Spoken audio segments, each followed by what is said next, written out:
might be a little too far out for the speaker to really catch. I'm not exactly sure at this time, so if the audio in this is really quiet, I'm sorry in advance. But happy Halloween! Today is the 31st of October, 2024, in Misawa, Japan. I'm sure by the time I put this up and send it to you guys, it'll be Halloween for you too. But here I am in Japan. Pacific Ocean right behind me. It's only a short little drive away from base. The aircraft fly over here, so I can see the aircraft every once in a while, but you'll probably hear them. Although they might be quitting flight ops for the day right now. We'll know when it happens. But I've gotten to Japan in one piece. I'm living it up here. This country is quite frankly amazing. It's left me awestruck compared to what Korea gave me. Korea felt almost as if it was a crude imitation of what this place is. Every plant, every animal in this place already has a soul so full of life and so full of color, it kind of puts to shame the other peninsula. Well, the peninsula, this is an island, so it doesn't count. But either way, the trees here, they seem much more wonderfully designed. They seem to have an actual form and factor to them. They work together well with the other plants in their environment. It's as if the island in of itself and the fauna chooses to be beautiful of its own accord, not because anyone asked, but because it chose. It's as if it understands that itself has a beautiful soul and must express itself in any mean that it can get, whether it be through the pine needle trees, whether it be through the small birds, whether it be through the vastness of the ocean that cuts along it itself. Sorry for my stuttering. I'm beginning to find out quite rapidly that I am dyslexic. I have much trouble reading and find myself forgetting even simple sentences. I guess that's what they call getting old.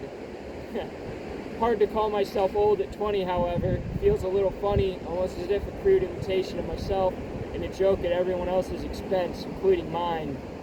But perhaps that's just the way it's meant to be. I don't really decide. I've managed to, in the short amount of time, about the week and couple days that I've been here, acquire my own vehicle, which has been extremely exciting. Having a car of my own is so liberating, it's hard to describe. Having my own vehicle has instantly made this place fantastic in my book. It's a 2006, Subaru Forester. It's not the world's greatest car, as you can imagine. I'm only paying $4,000 for the damn thing, so obviously she's no F1. But it still gets me to where I'm going, and it still does as I ask of it. It's a loyal vehicle. It's done me well so far in the short period of time I have owned it. Only a little less than a week now. It's already taken me here to the ocean. It has already taken me to work. It's already taken me around the base. Today is my first excursion with the vehicle outside of base. I wanted to take some time to learn it, get used to the roadways here in Japan, because obviously they're right-hand drive, opposed to the American left-hand drive, or really the rest of the world's left-hand drive. The main problem with it isn't really that you're sitting on the opposite side of the car. Well, to a small degree it is, but it's more of the fact that all of your target points change, because now you're on the opposite side of the road. Whereas before I would usually watch the curb and kind of follow the curb on my left, now I have to look at the center line and follow the center line on my right.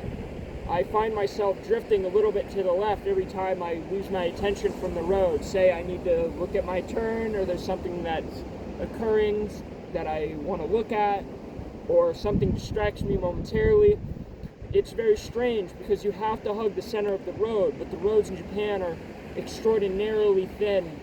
A two-lane road in Japan is about the same width of a one-way road in America.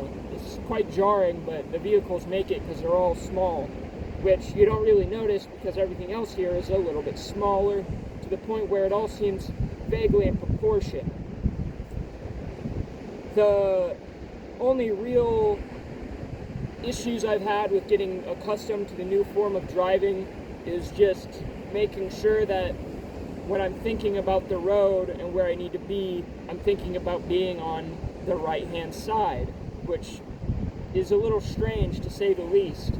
I'll still look to my right for oncoming traffic, or not oncoming traffic, opposing traffic, when in reality it's going to be traffic coming with me. I'll look to my left, looking for traffic coming against me. Well, that's where I'm getting used to it now, if you can't tell, because I'm already starting to get opposed to it, so it shouldn't be more than an issue by the end, well, it is the end of the month now, isn't it? The 31st. Well, by the end of next month, by the end of November, it shouldn't be a problem at all. But I'm sure you get the gist of what I'm attempting to say to you. The cars are coming from the different side, you get used to it, but it still is a little jarring. Your active brain can get used to something very quickly, like that. It can jump too, but it's your instinctual brain that has to catch up slowly. Luckily, I don't have tons of driving experience, so I'm not hard-coded in my brain to be in one way or the other. So luckily, the transition's been relatively easy for me, but I'm sure it would be more difficult for my dad. I'm sure he would have some struggles with getting used to his side of driving, with how much driving he's done and how used to it he is. Let's see, what else is there to talk about? My dorm. My dorm is quite lovely, quite nice. It's a former officer's dorm, so it's quite larger than the normal. A little gift to me, because it's an in-between sort of deal now.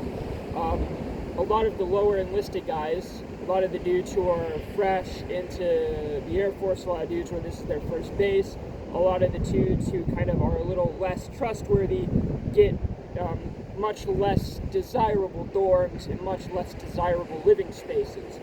Whereas senior airmen, people who have been in for a while but are still of a lower rank, they are given the ability to live off base, and most of them do because it's a bit of a better deal than living on base. Nobody's, inspecting your room every once in a while. You don't have to worry about this or the other thing that comes with living in a government-assigned facility. But they all live off base, or they live in much nicer housing designed to fit, say, a family. I've gotten a kind of good deal. My room is big enough for one, but quite large for one. I'm honestly surprised that there isn't a bunk bed in there that I'm forced to share with somebody else. But I will not be complaining on having privacy in my own home. That is quite nice to have, especially compared to the experience in Kunsan, where I had to share it with 4 other gentlemen, which sucked. Again, I'm hoping my voice can be heard clearly with this. I know there's a lot of wind, which is probably drowning me out. Trying to talk loud and forcefully to make sure you cannot hear and understand me. Let's see, what else is there to talk about? So, it's been such a short amount of time, but it feels so jam-packed with things. I've already forgotten things in less than a couple days because there's just been so much going on. The guys in the new shop, they all seem relatively okay. A lot of them will be leaving soon. A lot of new guys straight from tech school and basic training that I'm going to have to train now. And there's going to be a lot of guys coming to this base who are not trained on F-16s. They still will have experience in their job and in the Air Force, but sadly the problem is they will have experience on a completely different airframe. The F-16 is the most difficult airframe we have for our job to work upon. And dudes are going to be coming from much, much easier jets. Say, for example, the F-35, easiest jet in our entire career field to work on. The A-10, and to a much lesser extent, the F-15s. They're going to be coming here soon, and they're going to be looking at an aircraft that's not built like the others. It's built tight and compact, and with a complete lack of care for the people who have to maintain it. Quite frankly, the fact that we have to maintain it feels more like an insult than an actual job. It's designed very roughly. Everything is tight and compact. From an engineering perspective, it's a marvel. It's amazing how they can do it. From the perspective of somebody who must maintain it and keep it working, it's god-awfully designed, and I hate the people who made it.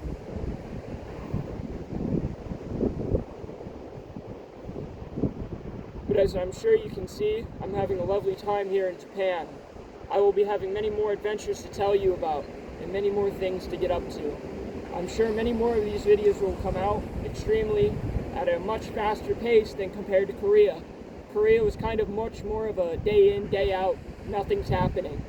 I only went to Seoul a few times. I only went off base a couple more times on top of that. because there wasn't very much to do off base.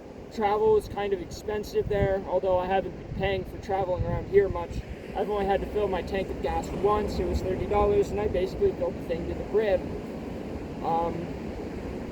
So I'm sure once I start footing the bill for seeing more of Japan than the immediate area outside of my base, it will become more expensive, and I will be eating those words. But as it stands now, this place is much more easily accessible and much more desirable to be in. The locals also are much, much friendlier. They're much nicer. The Korean people didn't really seem to care about us. Everyone in their country has to be conscripted, or all males must be conscripted for 2 years for military service. So to them, a military service member is just another guy. It doesn't mean a damn thing. And from their perspective, we were just a bunch of Americans who showed up in their country because they believed they could defend it themselves, despite the fact that that is not true. And they believed that we were just there to take up their time, their resources, and ultimately waste their time for their benefit. Whereas to the Japanese people, they view us much more nicely. Not very many people can join the military in their country. It has a maximum size limit. They can't have too many things. They have to be careful with their resources. So, not a lot of people in Japan get to join the military, meaning that the people who do are revered much more highly. They're one of the few who not only makes the sacrifice to join, but they're one of the few who's actually allowed to join. Whereas with us, we come to their country to defend them and make it so that they all don't have to do conscription for 2 years. We make it so they can live their day-to-day life. We give them peace of mind for that. And to them, or from their perspective, they're much more grateful to us. From their perspective, we're here to protect them, and they enjoy that fact. They understand that the only crime that they're guilty of is living in their homes and working at their jobs. And they're glad that they don't have to foot the bill of defending themselves. They're glad that we're here to protect them. Or at least that's the overall energy and gist I've gained from them. They seem much more polite and much more willing to work with an American than any Korean ever did. The Koreans all felt very rude. Maybe I was just unlucky in that fact, but it is the fact that I know.